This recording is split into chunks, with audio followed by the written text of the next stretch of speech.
Wes Streeting, Happy New Year. Happy New Year. Was it the most tactful New Year's message to advise people to turn up the heating after you'd taken their winter fuel allowance away?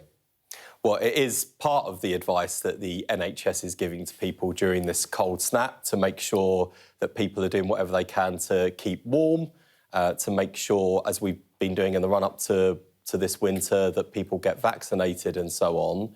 On the issue of great advice, but they can't afford it, can they? Also, just coming back to this issue of winter fuel allowance, the Chancellor did protect winter fuel allowance for the poorest pensioners. There is the warm homes discount people should see if they're eligible for. So in terms of protecting the poorest pensioners this winter, the government is taking action. Of course, that doesn't mean that getting rid of the winter fuel allowance for others has been a popular decision.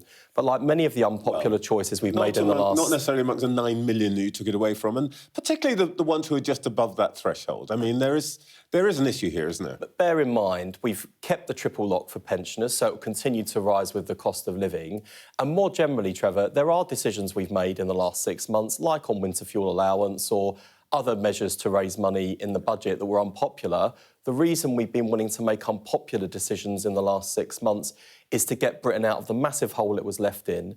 So they might be unpopular decisions now, but I hope there'll be decisions that in the longer run people thank us for when they see the country improving, when they see waiting times in hospitals falling, when they see children having enough teachers in the classroom and breakfast clubs, when there are more police on the streets, all of the change that we want to deliver, which isn't easy given the scale of the challenge in the country, but that's what we're focused on in 2025. Let's talk about the change that you are trumpeting today. You're promising that patients are going to have more choice of hospitals. Sounds great. But doesn't that mean just longer queues at the better hospitals? No, I don't think so. I mean, a couple of things. Well, I'm going to choose the best hospital, like everybody else. So there's a practical issue here and there's a principled issue. The principled issue, which you've just touched on, is you, Trevor, are very well connected, very well informed, and probably in a better position, like I am, to exercise choice. So it can, let's hope nothing happens. But in terms of my own experience, when I was diagnosed with kidney cancer, I was inundated with colleagues in Parliament who were asking who my surgeon was, whether I was going to the best place for treatment, whether I was exercising my right to choose in the NHS. Now, it turned out I had one of the best kidney cancer surgeons in the country assigned to me by the NHS. So I was lucky. But frankly, someone like my mum, who's a cleaner, should have as much choice and power in the NHS as her son, the Health Secretary. And that's what I want to do. It's the principled issue. The practical issue... But I think you're doing down your mum there. Your mum probably can compare the market as well as anybody else. And she can go on the websites, there are lots of them, that will tell you what the best hospitals in your area are. The point is, you give everybody the choice of 5 hospitals, most people are going to go to the best one, best meaning, best service, but also... ability to deliver treatment quickest. Well, we're also as part of our plan, the Prime Minister's setting out tomorrow to cut waiting times from 18 months, where roughly they are now, to 18 weeks, which is what we promised in our plan for change. Will also involve incentives for those fastest improving hospitals, capital incentives to incentivise them to work faster.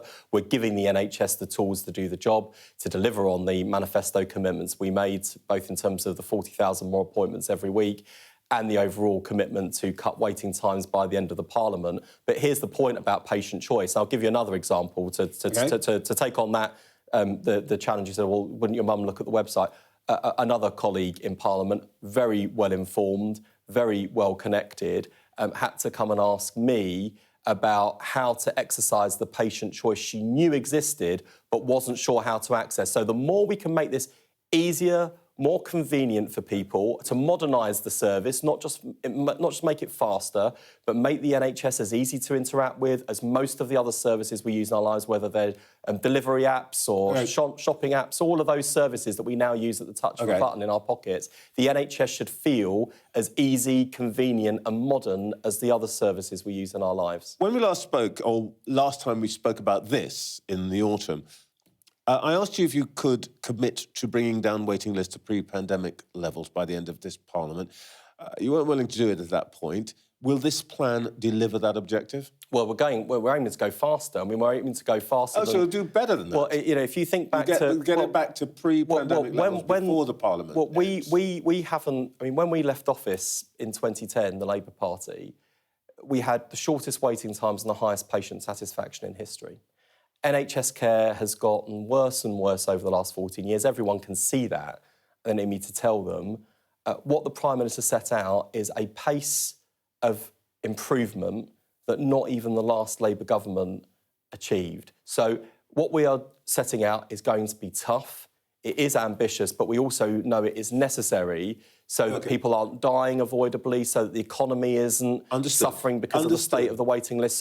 And that's why tomorrow you'll see a wide range of not just the investment the Chancellor announced, but the reform that needs to modernise the service and deliver that pace of change. We'll hear what the Prime Minister has to say tomorrow, but just to be clear, you're saying that you are going to get us back, waiting list, back to the pre-pandemic levels before the end of this Parliament. We want to reduce waiting times to 18 weeks by the end of the Parliament. That's the NHS constitutional challenge. That is a big, tough challenge that the country has set for us, and the Prime Minister's holding me to account as well as the public to deliver. So it is ambitious. It's not going to be easy, and that's why in today's newspapers and tomorrow when the Prime Minister sets out the plan, you will see a wide range of reform we're putting in place to modernise the NHS, to give it the tools to do the job, to bring it into the 21st century so the NHS doesn't go the way of Woolies and collapse, but is actually a service fit for the 21st century. And I do think it is that existential for the NHS, which is why both in opposition and now in government have placed such heavy emphasis on reform, not just investment.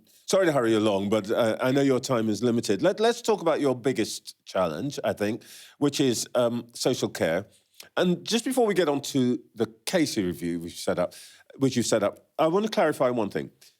The last government said that it would set a cap on the lifetime social care costs of £86,000, raise the asset threshold, below which you have a right to local authority support to £100,000. You scrapped that. Now, will Louise Casey have the permission to recommend the restoration of that policy or something like it when she comes back? Yeah, of course she will, and I've no doubt that Louise Casey will take very seriously what Andrew Dilnot did, because it was a very good technical piece of work. The challenge we've got is that was a review commissioned by David Cameron when he was Prime Minister. The Conservatives didn't deliver on it, and when we came in, we were told the money was there and it would come in from October 2025, and we said we'll continue with it. When we came in, not only did we find the money wasn't there, but councils hadn't been prepared to deliver it from October 2025. So we will consider it, I'm sure, as part of the Casey Commission. And if you have the money, you expect to raise those thresholds? Well, I think that the objective, which is to stop people being hit with catastrophic care costs, is a good one. It's one of a number of challenges in social care, which is why in the last 6 months we've legislated to introduce the first fair pay agreements to tackle the workforce crisis, delivered the biggest expansion of carers allowance since the 1970s, an uplift in funding in the budget, and just this week I've announced £86 million to deliver almost 8,000 more improvements for home adaptations for disabled people. Let's talk about on top of the money that's been announced from April to deliver the same number again. So we are working on social care. Don't want people to think it's just gone into the review and we won't hear about it. I'm not going to beat you around the head about the length of time. There is a 2028. It's quite a long way away. But let's just talk about what you're doing now. You've given £600 million to local councils. The social care providers wrote to the Chancellor after the budget saying that they're already short by £8.4 billion. They face a staff shortage of 131,000 people because people can earn more working in a supermarket. They can't afford to pay them more. The system's heading for collapse long before you even get your proposals out, isn't it? Well, hang on a second. The first thing to say is that the first part of the Casey Commission, which is the actions we need to take during this Parliament, reports next year. So there'll be plenty going on. The second thing to say is